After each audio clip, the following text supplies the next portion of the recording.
The shaky smartphone footage captures the confrontation in stark clarity, viewer count climbing as the live stream spreads. "You need to leave. Now!" Harsh diner lighting casts shadows across the scene where a police officer looms over two elderly black veterans, pointing at the door. The diner falls silent as Officer Thomas blocks the food delivery to their table. Patrons stare, some uncomfortable, others pretending not to notice. When one veteran moves too slowly, Thomas grabs his cane. "Is there a reason we're being removed, officer?" The veteran's voice remains steady despite the humiliation burning in his eyes. Thomas straightens his uniform. "Management's discretion. Don't make this difficult." The second veteran slowly rises, joints creaking with age. "We fought for this country, son." "Sure you did." Thomas sneers. "Keep moving." The phone recording zooms in on a third man at the counter, silently watching the scene unfold, his expression darkening as he reaches for his own phone. Morning light streams through the windows of Liberty Grill, a small-town diner nestled in a predominantly white neighborhood. The breakfast rush brings a mix of customers, though an invisible pattern emerges in where people sit. Samuel Jenkins and Leroy Williams, both in their 70s, push open the glass door, their veteran caps adorned with service pins that catch the light. "Morning, gentlemen," calls a young waitress, Alicia, her smile genuine as she grabs two menus. "Your usual booth?" Before they can answer, the new manager, a thin man with perpetually narrowed eyes, intercepts. "Actually, we're pretty full today. How about the table by the kitchen?" Samuel and Leroy exchange glances. Their usual booth sits empty, its surface recently wiped clean. "Sure thing," Samuel says, his dignified bearing unchanged as they follow Alicia to the less desirable table where dish noise and kitchen heat will be their companions. At the counter, Officer Thomas Hayes sips coffee in his partial uniform, eyeing the veteran's arrival. His cousin, the manager, leans over. "Getting all kinds of elements in here these days," he mutters. Thomas nods. "Gotta keep the place respectable." Neither man notices Robert Chandler, a well-dressed black man in his 60s, observing from his seat at the counter. He opens his laptop, occasionally glancing toward the veterans' table. Alicia brings water with extra lemon, just how they like it. "I'll be right back for your order, gentlemen." As she walks away, the manager brushes past her, accidentally bumping her arm. Water splashes across the floor near the veterans' table. "Sorry about that," he says without sounding sorry at all. "We'll clean it up eventually." Thomas's police radio crackles with news about a VIP convoy arriving in town for a military ceremony as his cousin whispers something that makes Thomas glance back at the veterans with newfound irritation. "The usual, Alicia?" Samuel asks, his weathered hands folded patiently on the table. "Coffee, black for me, Earl Grey for Leroy, and 2 breakfast specials." "You got it." Alicia scribbles the order. "How's your granddaughter doing at college, Mr. Leroy?" Leroy's face brightens. "Dean's List again.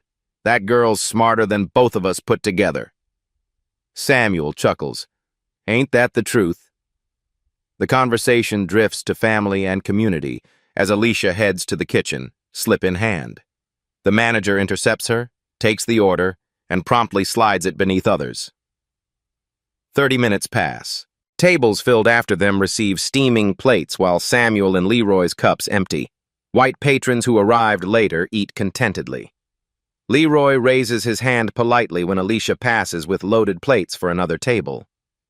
"Miss, any word on our breakfast? Been about half an hour now." The manager swoops in before Alicia can respond. "Order? What order?" His voice is deliberately slow, condescending. "I don't recall you gentlemen placing an order." "We most certainly did," Samuel states calmly. "Miss Alicia took it herself." "You must be confused." The manager's smile doesn't reach his eyes. "Perhaps at your age, memory gets a little unreliable." Samuel reaches for his wallet, produces the receipt Alicia gave them. "Our order, time stamped 35 minutes ago." The manager barely glances at it. This must be for someone else. We're very busy today. Officer Thomas approaches, hand casually resting near his holstered weapon. Everything all right over here, Frank? These gentlemen causing trouble? Just a misunderstanding, the manager replies. They seem confused about ordering. Alicia steps forward. Actually, I took their order myself. Alicia, we need you in the back. Now! The manager's tone leaves no room for argument. Throughout the diner, conversations quiet as heads turn toward the confrontation. Some patrons shift uncomfortably, others studiously look away. At the counter, Robert positions his phone discreetly, the recording app active and aimed at the unfolding scene. As Samuel reaches inside his jacket pocket for his wallet, Thomas's hand moves to his weapon and he barks, "Keep your hands where I can see them." The restaurant falls silent. Forks freeze midway to mouths. A child whispers to her mother and is immediately shushed. "I'm just reaching for my ID," Samuel explains, voice steady despite the officer's aggressive stance. "Slowly then," Thomas commands, making no effort to lower his voice. "Let everyone see what you're doing." Samuel carefully extracts his wallet, movements deliberate under the collective gaze of the diner's patrons. The leather is worn but well maintained, like the man himself. "These gentlemen were becoming agitated," the manager announces to the room, "threatening my staff when their food was delayed." "That's not true," Leroy protests, his dignity intact despite the public accusation. "We simply asked about our order." Thomas ignores him. "IDs. Both of you." He holds out his hand expectantly. Samuel passes his driver's license and veteran ID. Leroy does the same, his hands slightly trembling, not from fear, but from the controlled anger of a man who's faced worse and survived. Thomas examines Samuel's ID, then deliberately lets Leroy's card slip from his fingers. It lands face down beside Leroy's shoe. "Pick it up," Thomas orders. Leroy stares at him, military bearing evident in his straight spine. "Officer, I have a hip replacement from a combat injury. Bending isn't easy for me." "I said pick it up." Thomas's voice hardens. "Or should I assume you're refusing to comply with an officer's directive?" With painful slowness, Leroy braces himself against the table and reaches down, face tightening as pain shoots through his hip. He retrieves his ID with trembling fingers. "Stand up, both of you." Thomas makes a show of radioing in to check for warrants. "Empty your pockets onto the table." "Is this really necessary, officer?" Samuel asks quietly. "Do it now, or we can continue this conversation at the station." With silent dignity, they comply. Samuel places his keys, handkerchief, and a small notebook on the table. Leroy adds a pocket watch, reading glasses, and a worn photograph. Thomas picks up the photo. Leroy in uniform decades ago, standing beside fellow soldiers. "Halloween costume party?" He smirks, turning to the manager. "See these pins they're wearing? You can buy this stuff at any Army surplus store." At the counter, Robert speaks softly into his phone. "General, we have a situation. Liberty Diner, 2 of our own." "Yes, sir, immediately." The manager steps forward. "I think it's best if you gentlemen leave. We reserve the right to refuse service." Alicia emerges from the kitchen carrying 2 breakfast plates. "Their food is ready." The manager blocks her path. "They're banned from the establishment. Take those back." Around them, a few patrons record the scene on their phones. Most look away, uncomfortable witnesses to injustice but unwilling to intervene. As the veterans slowly gather their belongings, Leroy winces in pain, clutching his hip where an old combat injury flares up, and Samuel whispers, "Not here, Lee. Not today." Outside Liberty Grill, morning sunshine feels like a mockery. Samuel gently supports Leroy as they make their way to their modest sedan, parked in the handicapped space with the proper placard displayed. "You all right, Lee?" Samuel asks, concern etched in the lines around his eyes. Leroy nods stiffly, blinking rapidly to dispel the moisture gathering in his eyes. Ain't the first time, won't be the last. His voice wavers slightly. Just thought those days were behind us. Samuel helps him into the passenger seat before walking around to the driver's side. Once inside, his composed facade cracks momentarily. His hands grip the steering wheel, knuckles whitening. Colonel Howard didn't raise us to accept this, Samuel says finally, invoking their former commanding officer. And we won't. Leroy straightens in his seat. The right way. By the book. By the book, Samuel agrees. They clasp hands briefly, a silent vow between warriors who've faced worse battles. A tap on the window startles them. Robert Chandler stands outside, holding up his credentials. Samuel rolls down the window cautiously. Gentlemen, Robert Chandler, retired JAG officer. I witnessed what happened in there. May I join you? Inside the diner, Thomas and the manager exchange triumphant looks as they watch the veteran's car. That'll teach them to know their place, the manager says, high-fiving his cousin. Thomas chuckles. Did you see the look on the old one's face when I dropped his ID? Priceless. In Samuel's car, Robert is already making calls. This is Chandler. I need to speak with General Hayes immediately. Matter of discrimination against decorated veterans. He pauses, listening. Yes, Pentagon authorization. And contact Mayor Simmons. This happened in his town. Meanwhile, Samuel dials the community center. Director Evans? Samuel Jenkins here. Leroy and I won't make it to mentor the kids today. He explains the situation succinctly. Those boys deserve to know why real-world battles don't always involve weapons, Leroy adds when Samuel puts the call on speaker. Back at the diner, Alicia stands before the manager, apron in hand. I quit. What you did was illegal and immoral. You quit. You're blacklisted from every restaurant in town, the manager threatens. My cousin has connections. Alicia's chin lifts. Then I'll work somewhere with actual human decency. She tosses her apron onto the counter and walks out. Above the register, a security camera silently records, not just today's incident, but a pattern. Footage shows the manager repeatedly seating minorities by the kitchen, losing their orders, providing slower service. In Robert's car, now parked several blocks away, he makes his final call of the morning. Senator Williams, Robert Chandler. About that accountability initiative we discussed. Yes, I believe we need to make an example of this one. The president would want to know about this. Robert ends his final call with, Yes, Senator, I believe we need to make an example of this one. The president would want to know about this. The next morning, Liberty Grill hums with unusual energy. Veterans of all ages and races occupy nearly every table. Some wear full uniform. Others display only caps or pins identifying their service branches. They converse quietly, drinking coffee, a coordinated presence impossible to ignore. Officer Thomas pushes through the door for his usual pre-shift breakfast, faltering momentarily at the scene. His confident stride diminishes as he makes his way to the counter, conscious of the veteran's measured gazes tracking his movement. The manager emerges from the kitchen, face paling as he absorbs the silent statement filling his restaurant. He approaches Thomas, leaning in to whisper, What the hell is happening?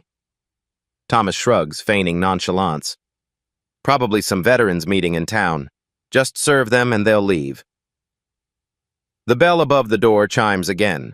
A woman enters, press credentials visible, notebook in hand. She scans the room before approaching the counter. Officer Hayes, I'm Sidney Chen from the Tribune. I'd like to ask about yesterday's incident with 2 decorated veterans. We received multiple videos of the confrontation. Thomas straightens, hand instinctively resting near his badge. There was no incident, just some disruptive customers who were asked to leave. Standard procedure. Interesting, Sidney replies, pulling out her phone. Because the live stream that went viral overnight tells a different story. Over 200,000 views since yesterday. The manager drops a coffee mug. It shatters against the tile, coffee splashing his pant leg.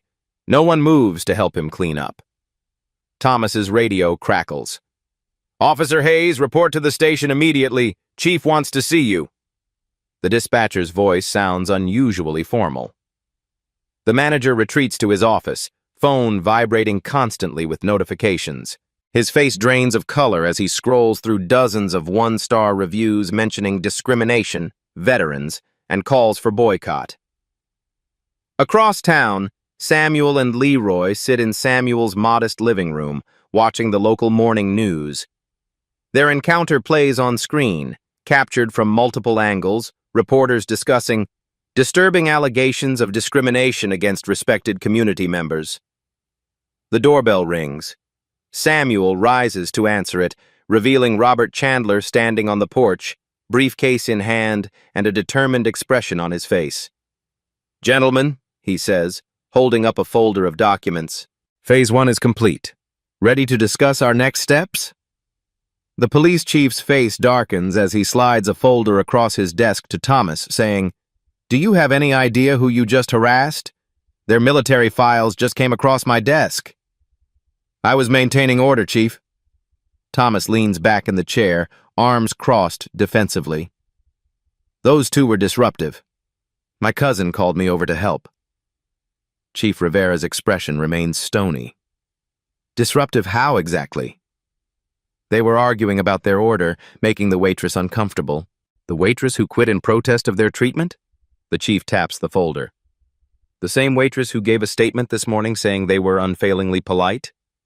Thomas shifts uncomfortably. "She's young. Doesn't understand how these situations can escalate." "And you do?" Chief Rivera opens the folder, revealing printed screenshots from Thomas's body camera footage. "Because I'm looking at a pattern here, Hayes. Traffic stops, 3 times more likely to search minority drivers. Noise complaints, consistently harsher warnings to certain households." "That's selective interpretation," Thomas protests. "Is it?" The chief's voice hardens. "The mayor's office has received 17 calls since last night. The VFW, American Legion, and 3 military advocacy groups are demanding an investigation." Across town, the manager's phone rings. The franchise owner's name flashes on screen. "Corporate is receiving complaints by the hundreds," the owner barks without preamble. "Discrimination against veterans? What the hell were you thinking?" "It wasn't about them being veterans," the manager stammers. "They were being difficult. Save it. I'm sending a representative today. Your franchise license is under review." Throughout downtown, store windows display hastily printed signs. "All veterans welcome, and we support those who served." The community response is swift, decisive. At City Hall, the mayor calls an emergency council meeting. "This isn't just about public relations," he explains to the assembled members. "It's about who we are as a community." Back at the police station, Thomas meets with his union representative in a conference room. "They can't prove discrimination," Thomas insists. The representative sighs. "Multiple videos, witness statements, and a documented pattern in your record suggest otherwise. My advice? Apologize before this gets worse." Thomas slams his fist on the table. "Apologize? For doing my job? This is reverse discrimination, plain and simple." Meanwhile, the station's front desk is overwhelmed with calls. The dispatcher covers the receiver. "Chief, it's the Pentagon. Again. 3rd military office to call today." Robert receives a text with attached document. "Pentagon authorization granted. Operation Respect commencing at 0900 tomorrow." Morning light slants through the Venetian blinds of the police station as Thomas arrives for his shift. The usual camaraderie is noticeably absent. Fellow officers glance up briefly before returning to their work, conversations dying as he passes. "Hayes," the desk sergeant calls. "Chief wants you on desk duty until further notice." "Desk duty?" Thomas stops mid-stride. "On what grounds?" "Pending investigation." The sergeant doesn't meet his eyes. "Computers set up in the back office." In the break room, Thomas pours coffee while 2 officers discuss the upcoming community forum. They fall silent when he enters. "Don't stop on my account," Thomas says sharply. Officer Rodriguez hesitates. "Look, man, you put us all in a bad position. Those vets are respected community members. So now we're policing based on popularity? Thomas scoffs. No, we're policing with respect for all citizens, Rodriguez replies, gathering his things. Something you might want to consider. At Liberty Grill, the franchise owner confronts the manager personally, corporate lawyer in tow. 17 discrimination complaints in 6 months, all on your watch, the owner says, slapping a document on the counter. All following the same pattern. I was maintaining the restaurant's atmosphere, the manager defends weakly. By segregating customers, creating a hostile environment for minorities? The lawyer opens her portfolio. The civil liabilities alone could bankrupt this location.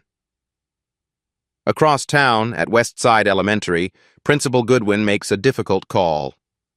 I'm sorry, Chief Rivera, but we're canceling the police department's safety presentation this week. She pauses. Given recent events, parents have expressed concerns about Officer Hayes' involvement. He wasn't scheduled to present, the chief explains. I understand, but until this situation is resolved, we need to respect our community's wishes. Later that afternoon, Thomas's wife calls him at the station. Tommy, the kids are getting questions at school. Her voice is strained. Olivia says no one would sit with her at lunch today. What's happening? Thomas grips the phone tighter. Political correctness gone mad is what's happening. I did my job, and now everyone's acting like I'm the criminal. Meanwhile, at the community center, Samuel and Leroy enter to thunderous applause. Veterans, students, and community members rise to their feet in solidarity. The mayor himself escorts them to the front row. Don't make a fuss now, Samuel says, embarrassed by the attention. Local news cameras capture the moment as the center's director announces a formal press conference scheduled for the following day. Prominent military officials will be in attendance, she explains, to address recent events and recognize distinguished service. In his hotel room, Robert Chandler reviews documents on his laptop when his phone chimes with a message. He opens the attachment, official Pentagon letterhead visible at the top, and smiles grimly. A military convoy with government plates pulls into town as the veterans prepare for their press conference, a flag-covered case carefully removed from the lead vehicle. Town Hall reaches capacity an hour before the scheduled press conference. Journalists from regional and national outlets set up cameras and microphones. Military officials in full dress uniform stand at attention near the podium. The room buzzes with anticipation. Officer Thomas and his manager cousin are escorted to front row seats by grim-faced deputies, not as guests of honor, but as required attendees by direct order of their superiors. This is ridiculous, Thomas mutters, making a mountain out of a molehill. The manager doesn't respond, his eyes fixed on the corporate representative watching them from across the room. At precisely 9 o'clock a.m., Mayor Simmons approaches the podium. The room falls silent. Today, we address an incident that has caused pain in our community, the mayor begins. But more importantly, we recognize 2 men whose extraordinary service to this nation has gone unacknowledged for too long in their hometown. The side door opens. Samuel and Leroy enter, dressed in suits adorned with a few modest service pins. They move with quiet dignity to their seats near the podium. Before we hear from our guests of honor, I'd like to introduce Robert Chandler. Robert approaches the podium, his bearing unmistakably military despite his civilian clothes. For those who don't know me, I'm retired General Robert Chandler, former judge, advocate general, and Pentagon senior advisor. His revelation sends murmurs through the crowd. What you witnessed at Liberty Grill wasn't just about 2 veterans being disrespected. It was about 2 national treasures being treated as less than citizens in the country they helped shape. A projector screen descends behind him. With the declassification approved yesterday by the Secretary of Defense, I can now share what few outside top military circles know. The screen illuminates with a black and white photograph, a younger Samuel in combat fatigues receiving a medal from President Kennedy. Samuel Jenkins, Special Forces, reconnaissance specialist behind enemy lines in conflicts most Americans never knew existed. Robert's voice fills the silent room.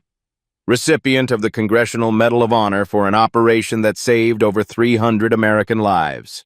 The details remain classified, but the president called it the most extraordinary display of courage I've witnessed. The image changes to Samuel in a Pentagon briefing room with 3 different presidents across the decades. Mr. Jenkins has advised every administration since Kennedy on specialized military operations. His protocols for high-risk extractions are still taught at West Point. Thomas shifts uncomfortably in his seat as Robert continues. And Leroy Williams. The screen shows a younger Leroy at a military computer bank. Pioneer in tactical communications and cryptography.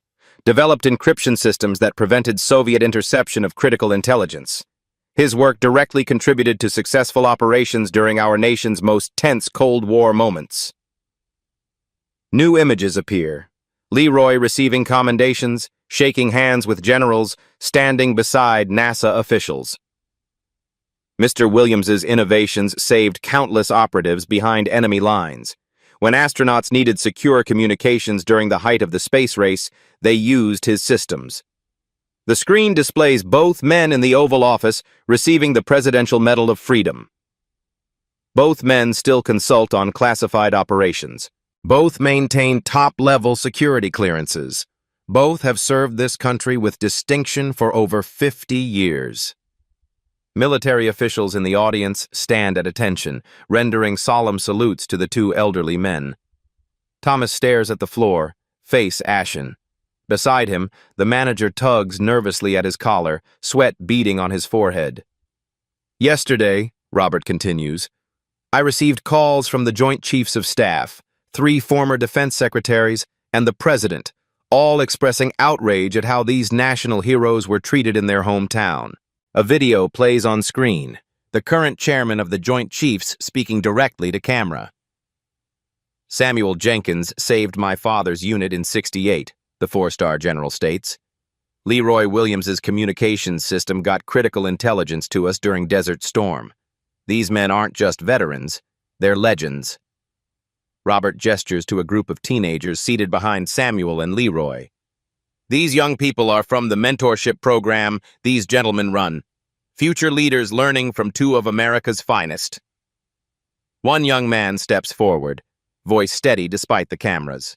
Mr. Samuel and Mr. Leroy never told us they were heroes. They just taught us dignity, respect, and service. Every week, without fail. As the teenagers each share brief testimonials, Thomas stares at the men he'd humiliated, seeing them, truly seeing them, for the first time. Samuel rises slowly, moving to the podium with the same quiet dignity he's carried his entire life. He locks eyes with Thomas. Son, we faced worse than you in defense of the very rights you tried to deny us. As the truth of their service emerges, Samuel locks eyes with Thomas and says quietly, Son, we've faced worse than you in defense of the very rights you tried to deny us. The franchise owner of Liberty Grill stands before a hastily arranged press conference, corporate executives flanking him on either side. Behind them, a banner announces the restaurant's new name, Veterans Table. Effective immediately, the manager responsible has been terminated, the owner announces, voice firm. His actions violated not only our company policies, but fundamental human decency. The corporate CEO steps forward. Beginning next week, all 15,000 employees across our restaurant chain will undergo mandatory bias training. This isn't a one-time response. It's a commitment to ensuring this never happens again anywhere in our organization. Across town, Chief Rivera addresses assembled officers, Thomas seated apart from his colleagues. Officer Hayes has been placed on unpaid administrative leave pending completion of our investigation. The chief's expression is grave. Additionally, we're implementing a comprehensive review of all officer conduct over the past 18 months. Officers exchange glances. This isn't just about Thomas anymore. Every arrest, every citation, every interaction will be examined for patterns of bias, Rivera continues. This department serves everyone equally. or it doesn't serve me as its chief. At the state capitol, the Attorney General announces a formal civil rights investigation. Discrimination is not just morally wrong, it's illegal, she states firmly. Whether wearing a uniform, a business suit, or veteran's cap, every citizen deserves equal treatment under the law. Back in town, local business owners gather at the Chamber of Commerce. Starting today, all member businesses will implement a Veterans Priority Program, the president announces. Special accommodation for service members, identification of veteran-friendly establishments, and zero tolerance for discrimination. Mayor Simmons takes the podium next. I'm establishing a community oversight committee to review allegations of discrimination in public accommodations. He gestures to the audience. Samuel Jenkins has agreed to serve as co-chair. Seated nearby, Samuel nods solemnly, not seeking the spotlight, but unwilling to refuse the responsibility. At corporate headquarters, the restaurant chain's board approves a substantial new initiative. The Jenkins-Williams Culinary Scholarship will provide full tuition for minority youth interested in restaurant management or culinary arts, the chairwoman announces. 5 recipients annually, with guaranteed internships across our properties. In the police department's records room, 2 state investigators methodically review body camera footage from Thomas's previous arrests. Subject described as suspicious, despite no observable suspicious behavior, one notes, documenting timestamp 2347 on a traffic stop from 3 months prior. Probable cause for search questionable at best. Her colleague nods grimly. Patterns becoming clear. Minority subjects consistently subjected to additional scrutiny, longer detainments, more aggressive language. Community members begin coming forward with their own experiences. A local barber describes being followed through a department store.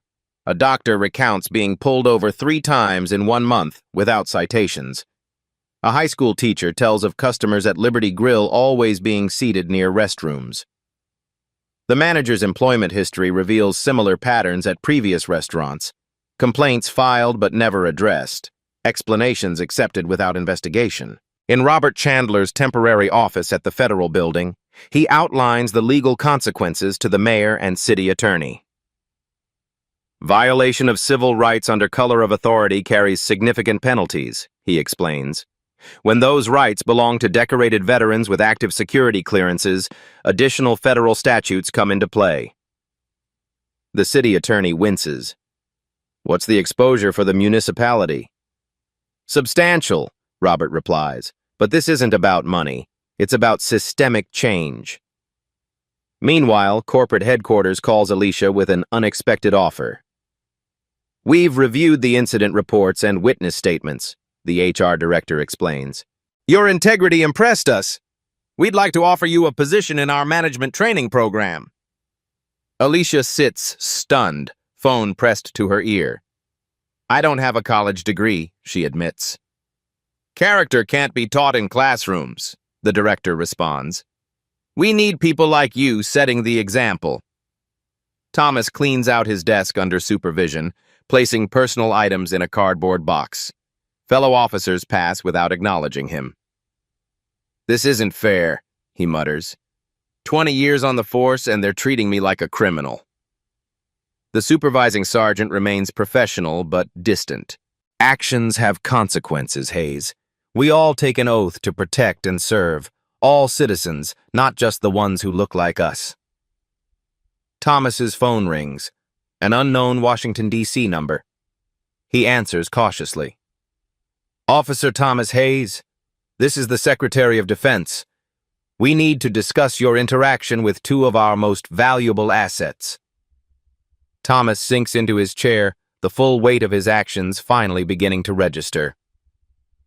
At the Veterans Affairs office, Samuel and Leroy meet with administrators to address broader concerns. This incident has exposed something larger, Samuel explains. How many other veterans face discrimination without having generals to call? Leroy nods. We've got a platform now. Responsibility to use it right.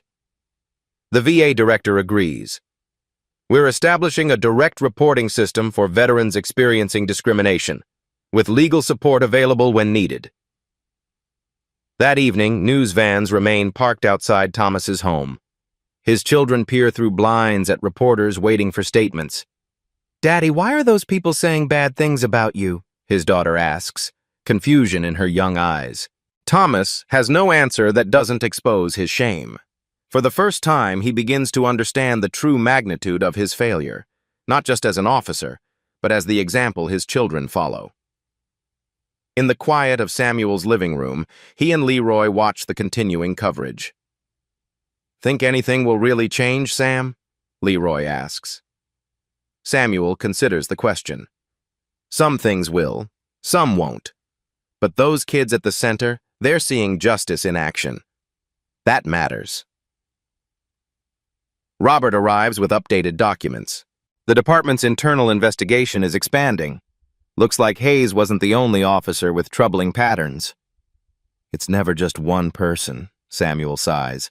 "Systems enable behavior." Robert nods. "Which is why the federal oversight will continue for minimum 3 years. Patterns take time to change." As Thomas cleans out his locker at the police station, his phone rings with an unknown Washington, D.C. number, and a voice says, "Officer Thomas, this is the Secretary of Defense. We need to discuss your interaction with 2 of our most valuable assets." The disciplinary hearing convenes in the municipal building's largest conference room. Morning light filters through blinds, casting striped shadows across solemn faces. The 5-person panel, 2 senior officers, a city attorney, a civilian oversight representative, and Chief Rivera, sit behind a curved table. Thomas occupies a solitary chair facing them. "This hearing will determine appropriate disciplinary action regarding Officer Thomas Hayes," Chief Rivera begins. "We'll hear testimony from community members, review evidence, and provide Officer Hayes opportunity to address the allegations." Thomas straightens his tie, jaw tight. His union representative sits nearby, expression grim after reviewing the evidence. Community members approach the microphone one by one. A black business owner describes being followed through his own store when Thomas responded to a false alarm. An elderly Hispanic woman recounts Thomas addressing her adult son as boy during a minor traffic stop. A Middle Eastern doctor details 3 vehicle searches in a month without citations. Each incident in isolation might be explained away, the civilian oversight representative notes. Together, they establish a pattern. The technical expert plays synchronized footage from Thomas's body camera, dispatch recordings, and Liberty Grill's security system. The evidence is damning, not just in what Thomas did, but in the casual confidence with which he did it. "Officer Hayes," Chief Rivera asks, "did you suggest to your cousin that certain customers should be discouraged from dining at Liberty Grill?" "That's taking things out of context," Thomas protests. "Please answer the question directly." Thomas shifts uncomfortably. "We discussed maintaining the restaurant's atmosphere. That's all." The manager, called as a witness, crumbles under questioning. "Thomas said the restaurant would attract a better clientele if we made certain people uncomfortable enough not to return." His voice wavers. "He suggested selective service delays, seating arrangements, even calling him if people complained so he could intimidate them officially." "That's a lie!" Thomas stands, face flushed.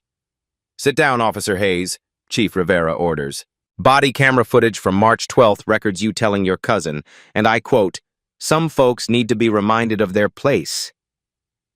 Would you care to explain what you meant?" Thomas stares at the table, silent. His union representative leans over. "The evidence is overwhelming. If you want any chance of salvaging something, show remorse." The afternoon progresses with technical experts demonstrating statistical anomalies in Thomas's enforcement patterns. His traffic stops of minority drivers exceed department averages by 340%. His use of force incidents show similar disparities. When the police union representative takes the stand, Thomas's last hope dissolves. "The union exists to protect officers from unjust accusations and ensure due process," he states. "After reviewing evidence in this case, we cannot in good conscience provide further representation to Officer Hayes. His actions violate both his oath and our code of conduct. By late afternoon, Thomas finally addresses the panel. I recognize that my actions have caused concern, he begins, voice hollow, reading from notes his attorney prepared. I apologize to those who felt disrespected by my conduct. The civilian oversight representative leans forward. Do you understand why your actions were wrong, Officer Hayes? Not just unpopular or politically incorrect, fundamentally wrong? Thomas's response focuses entirely on the consequences to his career. Not once does he acknowledge the human impact of his behavior.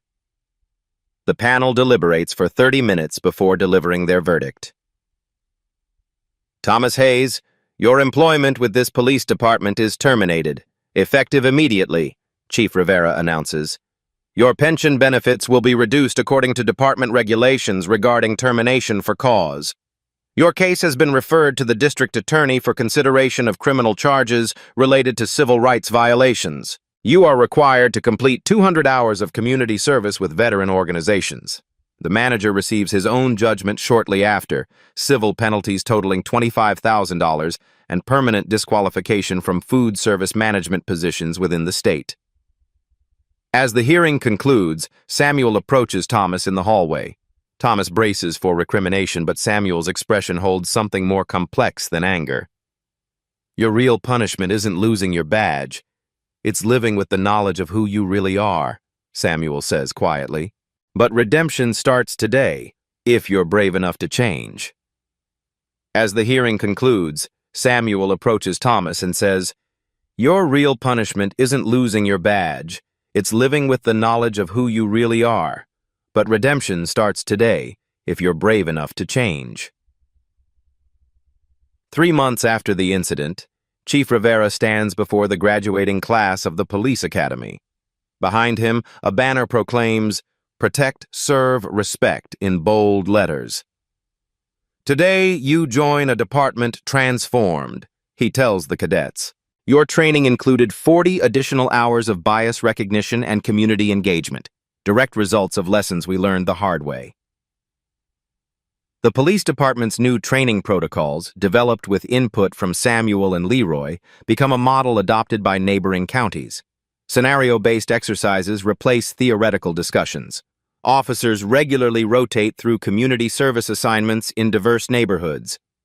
At the restaurant chain's headquarters, a newly created position makes headlines: Chief Diversity Officer, responsible for ensuring inclusive practices across all locations.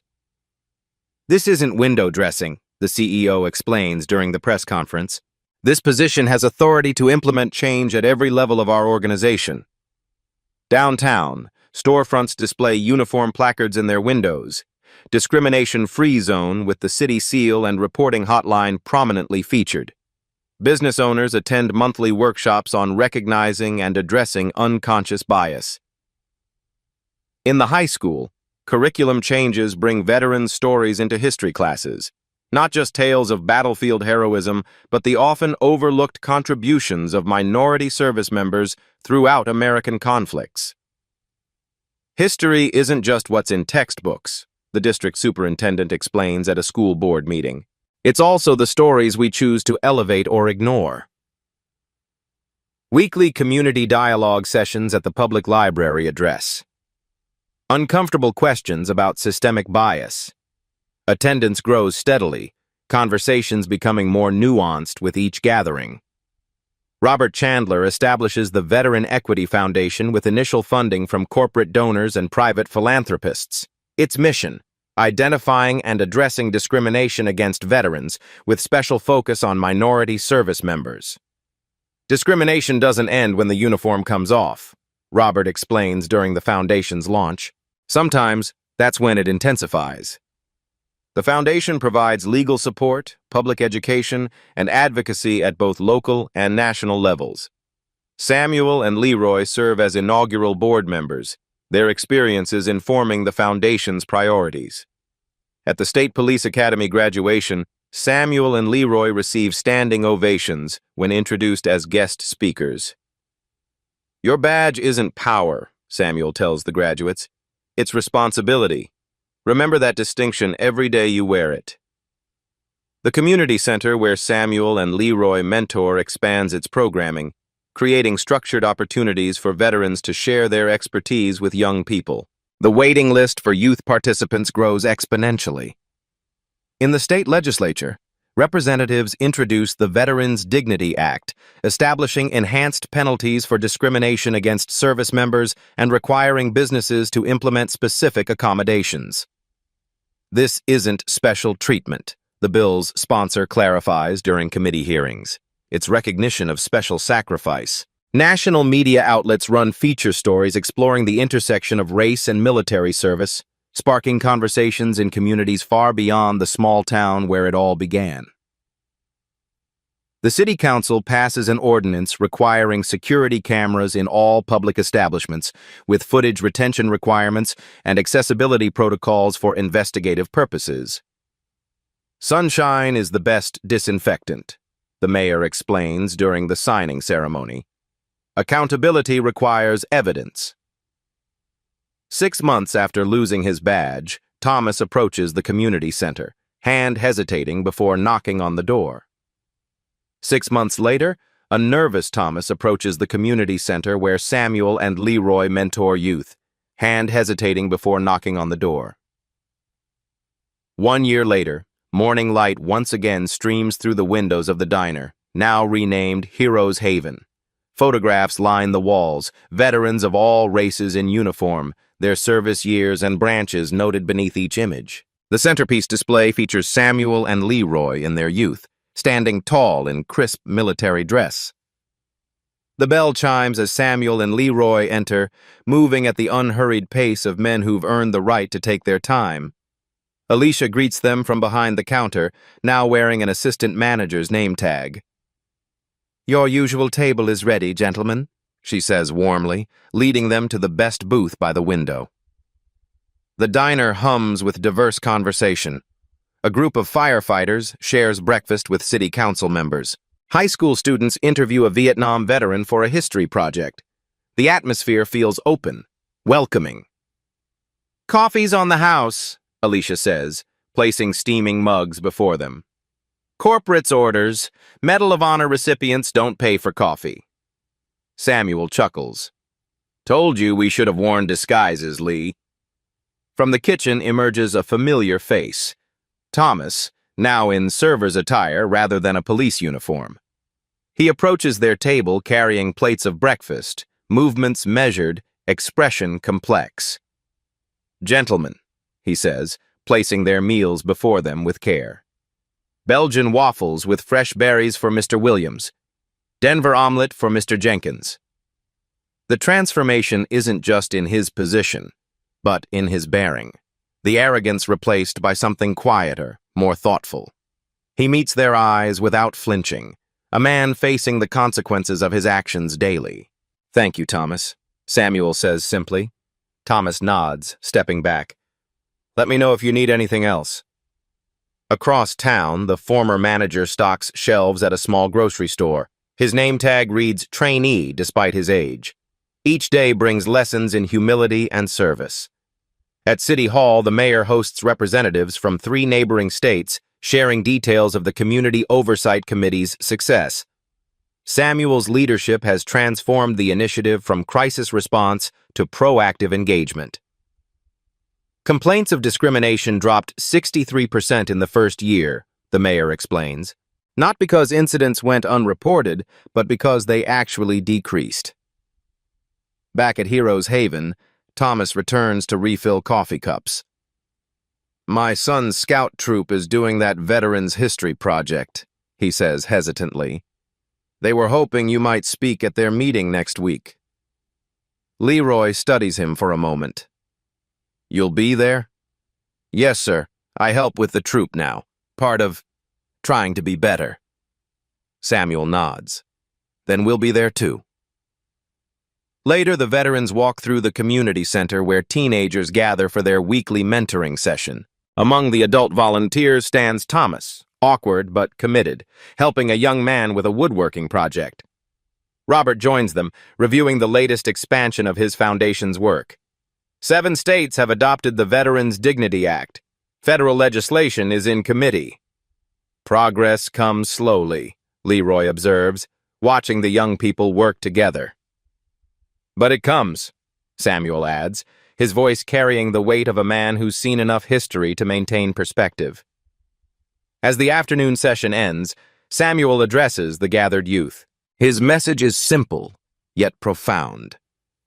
Hate is heavy, he tells them, voice gentle but firm. Carrying it will break you eventually. We've seen it consume good people, turn them into shadows of themselves. The strongest thing you can do, the bravest thing, is to set it down. The teenagers listen with rare attention, witnessing in these elderly men a dignity no humiliation could diminish, a strength no discrimination could weaken. True heroes are measured not by the battles they've won, Samuel concludes, but by the dignity with which they face injustice. If you've been moved by Samuel and Leroy's journey, take a moment to hit that subscribe button on Beat Stories. We bring you authentic narratives of justice, resilience, and transformation that mainstream media often overlooks. Remember to like this video and share it with someone who needs to see that accountability is possible. Each share extends this important conversation to new communities and potential allies. Our comment section is a place for respectful discussion and shared experiences. We maintain strict community guidelines to ensure all voices can be heard with dignity. To all veterans watching, your service matters, your dignity matters, your stories matter, and Beat Stories is committed to amplifying them. As Samuel reminds us, change doesn't come from revenge. It comes from refusing to let injustice stand unchallenged. Join our growing Beat Stories family by subscribing now and be part of that change.